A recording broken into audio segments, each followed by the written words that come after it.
भक्तजनों जय माता दी। कार्तिक मास कृष्ण पक्ष रमा एकादशी व्रत कथा।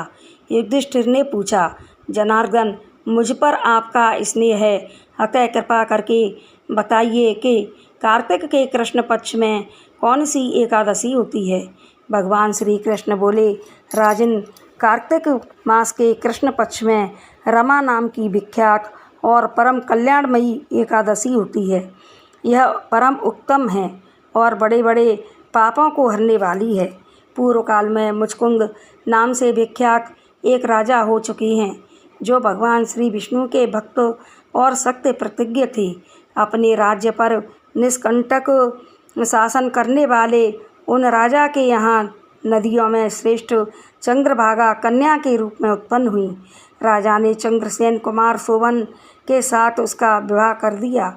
एक बार शोभन दशमी के दिन अपने ससुर के घर आई और उसी दिन समूचे नगर में पूर्ववत ढिंढोरा पिटवाया गया कि एकादशी के दिन कोई भी भोजन ना करे। इसे सुनकर शोभन ने अपनी प्यारी पत्नी चंद्रभागा से कहा, प्रिय, अब मुझे इस समय क्या करना चाहिए, इसकी शिक्षा दो। चंद्रभागा बोली, प्रभु, मेरे पिता के घर पर एकादशी के दिन मनुष्य तो क्या, कोई पालतू पशु आदि भी भोजन नहीं कर सकते। प्राणनाथ, यदि आप भोजन करेंगे तो आपकी बड़ी निंदा होगी।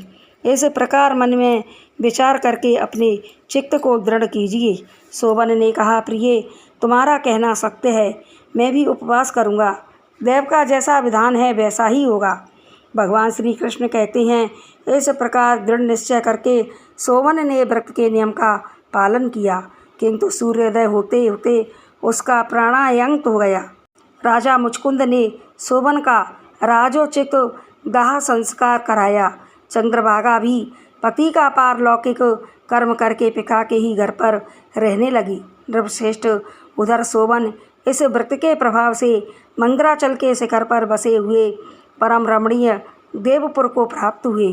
वहाँ शोभन द्वितीय कुबेर की भांति शोभा पाने लगे। एक बार राजा मुचकुंद के नगरवासी विख्यात ब्राह्मण सोम शर्मा तीर्थ यात्रा के प्रसंग से घूमते हुए मंदराचल पर्वत पर गए, जहाँ उन्होंने शोभन दिखाई दिए। राजा के दामाद को पहचान कर वे उनके समीप गए। शोभन भी उस समय द्विज श्रेष्ठ सोम शर्मा को आया हुआ देखकर शीघ्र ही आसन से उठ खड़े हुए और उन्हें प्रणाम किया। फिर क्रमशः अपने ससुर राजा मुचकुंद, प्रिय पत्नी चंद्रभागा तथा समस्त नगर का कुशल क्षेम पूछा। सोम शर्मा ने कहा, राजन, वहाँ सब कुशल है। आश्चर्य है, ऐसा सुंदर और पवित्र नगर तो कहीं किसी ने भी नहीं देखा होगा। बताओ तो सही, आपको इस नगर की प्राप्ति कैसे हुई। शोभन बोले, द्विजेंद्र, कार्तिक के कृष्ण पक्ष में जो रमा नाम की एकादशी होती है, उसी का व्रत करने से मुझे ऐसे नगर की प्राप्ति हुई है। ब्राह्मण, मैंने श्रद्धाहीन होकर इस उत्तम व्रत का अनुष्ठान किया था, इसलिए मैं ऐसा मानता हूँ कि यह नगर स्थायी नहीं है। आप मुचकुंद की सुंदरी कन्या चंद्रभागा से यह सारा वृत्तांत कहिएगा। शोभन की बात सुनकर ब्राह्मण मुचकुंदपुर में गए और वहाँ चंद्रभागा के सामने उन्होंने सारा वृत्तांत कह सुनाया। सोम शर्मा बोले, सुबह मैंने तुम्हारे पति को प्रत्यक्ष देखा।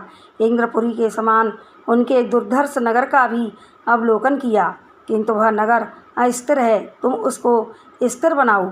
चंद्रभागा ने कहा, भ्रमर से मेरे मन में पति के दर्शन की लालसा लगी हुई है, आप मुझे वहाँ ले चलिए। मैं अपने व्रत के पुण्य से उस नगर को स्थिर बनाऊंगी।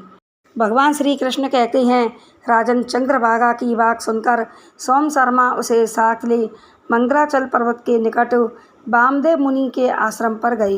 वह ऋषि के मंत्र की शक्ति तथा एकादशी सेवन के प्रभाव से चंद्रभागा का शरीर दिव्य हो गया तथा उसने दिव्य गति प्राप्त कर ली। इसके बाद वह पति के समीप गई। अपनी प्रिय पत्नी को आया हुआ देखकर शोभन को बड़ी प्रसन्नता हुई। उन्होंने उसे बुलाकर अपने वाम भाग में सिंहासन पर बिठाया। तदंतर चंद्रभागा ने अपने प्रियतम से यह प्रिय वचन कहा, नाथ, मैं हित की बात कहती हूँ, सुनिए। जब मैं 8 वर्ष से अधिक उम्र की हो गई, तब से लेकर आज तक मेरे द्वारा किए हुए एकादशी व्रत से जो पुण्य संचित हुआ है उसके प्रभाव से यह नगर कल्प के अंत तक स्थिर रहेगा तथा सब प्रकार के मनोवांछित वैभव से समृद्धशाली रहेगा। नरश्रेष्ठ, इस प्रकार रमा व्रत के प्रभाव से चंद्रभागा दिव्य भोग, दिव्य रूप और दिव्य आवरणों से विभूषित हो अपने पति के साथ मंद्राचल के शिखर पर विहार करती है। राजन, मैंने तुम्हारे समक्ष रमा नामक एकादशी का वर्णन किया है। यह चिंतामणि तथा कामधेनु के समान सब मनोरथों को पूर्ण करने वाली है। बोलो रमा एकादशी मैया की जय। तो भक्तजनों, हमारी यह रमा एकादशी व्रत की कथा आप सभी को पसंद आई हो तो हमारे चैनल को लाइक, शेयर और सब्सक्राइब करें। जय माता दी।